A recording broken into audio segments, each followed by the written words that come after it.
The gym class ended, the whistle blew. I'm tired and sweaty and feeling blue. The air in the locker room smells like feet of old damp towels and summer heat.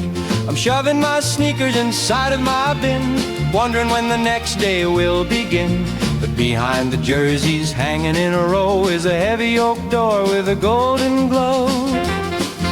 It shouldn't be there, I know this for sure. There's usually nothing behind that door, just mops and buckets and cleaning supplies. But now something different is meeting my eyes. I turn the handle, it's cool to the touch. I don't think I'm asking for far too much. Just a little peek, just a second or two, to see if the light is actually true.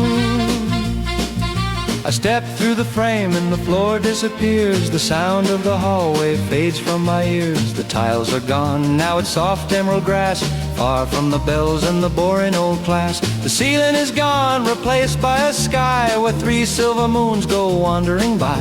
The trees are as tall as the skyscrapers downtown, with leaves made of copper and branches of brown. A river of violet flows over the stones. It hums with a music that vibrates my bones. The fish have thin wings and they fly through the spray, turn into mist as they flutter away. I look at my hands and I see that they shine like I'm made of the stars, and the moon glows so fine. My backpack feels light, like it's filled up with air, and I've forgotten the math test that gave me a scare. A creature approaches all silver and white, a deer with a crown made of shimmering light. It speaks with a voice like the ringing of bells, of ancient enchantments and magical spells. We've waited for you, the great stag declares, to help us escape from the Shadow King's snares. The locker room door was a bridge through the dark, to find a young hero with a brave glowing spark. I look at my hoodie, my jeans and my shoes. I don't feel like someone a kingdom would choose. I'm just a kid who is bad at the flute, who hides in the back in a gym-issued suit. But the stag bows his head and he offers his back, so I climb on and leave the old locker room track. We leap over mountains that float in the air, with nothing but magic and wind in my hair.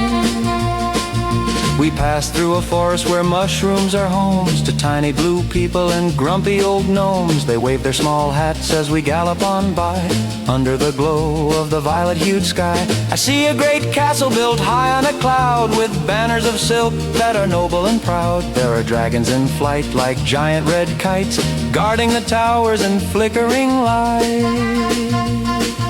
But then in the distance I hear a strange sound, a rhythmic thumping that shakes the hard ground. It isn't a giant or monsters in line, it's the sound of a bell, the 3 o'clock chime.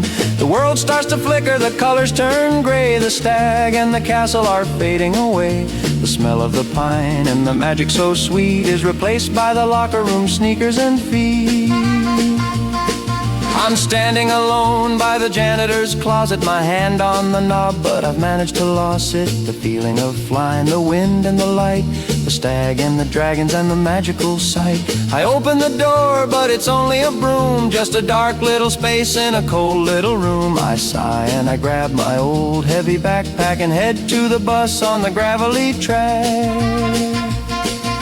But as I sit down in the very last row, I look at my palm and I see a faint glow. A small silver hair from the great stag's own mane is tucked in my pocket despite all the rain. The math test is coming, the weekend is far, but I know the secret of where the worlds are. Tomorrow at gym when the whistle blows loud, I'm heading back out to the castle on cloud.